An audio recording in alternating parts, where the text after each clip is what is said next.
each of these words: acting Christianly on social justice in world affairs.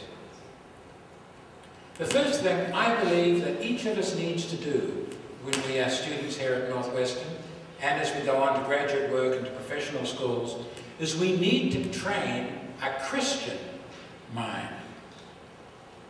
Each of us needs to deepen our understanding of the scope of the Christian gospel. I believe, as in that book I told you I read as an undergraduate, that the Christian faith informs absolutely everything. There is nothing that we do and study that is not transformed in some way by looking at it through a Christian lens. We are to think Christianly then about social justice. We are also to train the Christian mind, the mind. Each of you is called to be a faithful steward of the gift God has given you. God has given you a gift that He has given to very, very few other people. Your mind. That's why you're here at Northwestern. You're a steward of that gift. That gift must be developed for Him, not just to impress your parents with your academic achievements, not just to have a big bank balance so you can drive around in a fancy car. You are here to train your mind Christianly, and to think Christianly about social justice. So you need to learn well your discipline's orientation to the world, whatever your discipline. Social sciences, humanities, sciences. It's easier in the social sciences, but apply your discipline's insights to the problems of social justice. Every discipline has something to say about social justice. But you should also examine your discipline's assumptions and limitations. Sociology is terrific for analyzing certain things, but sociology has some big blind spots. Economics is the same. So is psychology. In fact, this table we don't have time to talk about because Natalie has said I'll be shot at dawn if I take more than an hour and a half. But if we could actually spend our entire... My wife says I should never say that in America because too many people get shot in America, so I withdraw that comment. Every discipline has a particular way in which it can look at each of the three issues we've talked about. Sociology can think about global warming in terms of the social movements that will make a change. Psychology can think about torture. The Stanford prison experiment was a fantastic experiment that demonstrated how perfectly normal undergraduate students like you, in 2 weeks, could be turned into torturers in the middle of a university campus. Political science deals with global policy making. Who makes global policies about economic development? The rich nations or the poor nations? Anthropology talks about dislocation.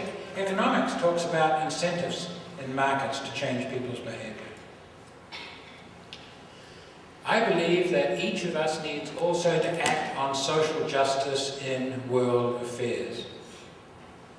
We need to listen for the Spirit's quickening on an issue that inspires you. I don't know what social justice issue will speak to you, has already spoken to you.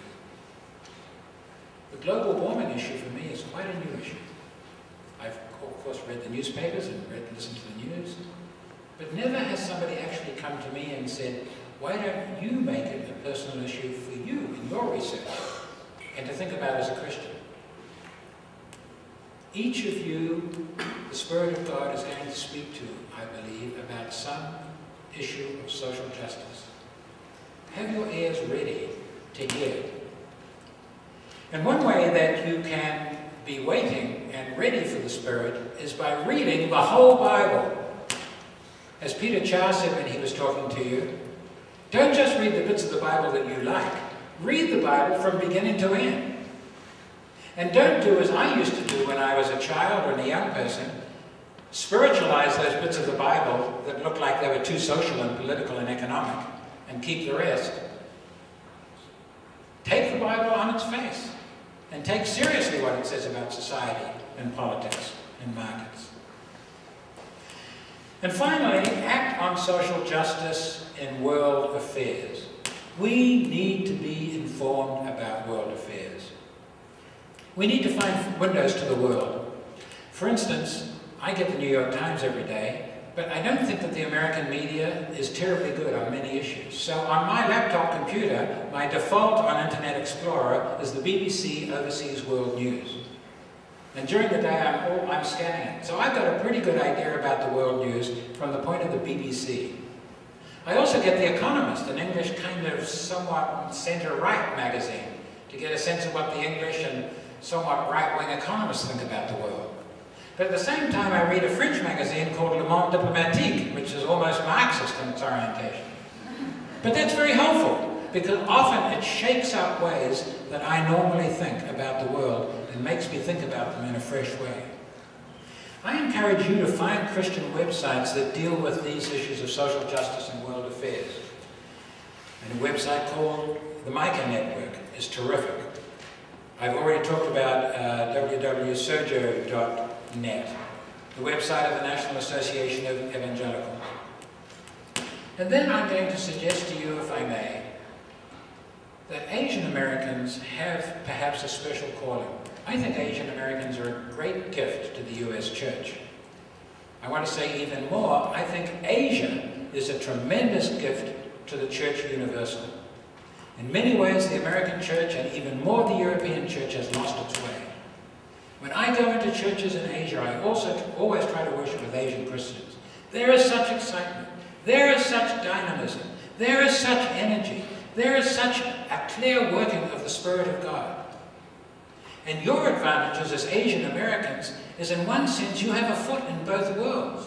You're able to act as bridges between the countries from which your parents or grandparents came, or where you still have citizenship, and the United States. That puts you in a special position. It's a very exciting calling. Well, I could talk all evening about this table, but my time's gone. But look at the column there on how you can act globally. We need, as Christian citizens, to also act as Christian citizens using our American citizenship. We need to vote. We need to lobby. Can you believe I went to my first Christian demonstration only last year in Washington? As I demonstrated with this group led by Sojourners, we demonstrated up to the Senate office building and met with senators about the problem of poverty in America. It took me 60 years to get to my first demonstration. Don't you go for 60 years before you get to your first demonstration. I urge you again to think about finding what Sojourners is up to and joining and getting their sort of weekly online newsletter called Sojourn Mail, which is a fantastic way to be kept up to date with Christian perspectives on social justice. In Matthew 25:40, this is what Jesus says: "As you did it unto the least of these, you did it unto me." The Bible makes very clear that one of the key tests of the quality of our faith, of whether we are fit for the kingdom of God, is not how much of the Bible we read. It's not how long we spend in our morning devotions. It's not what positions of leadership we take in groups like this.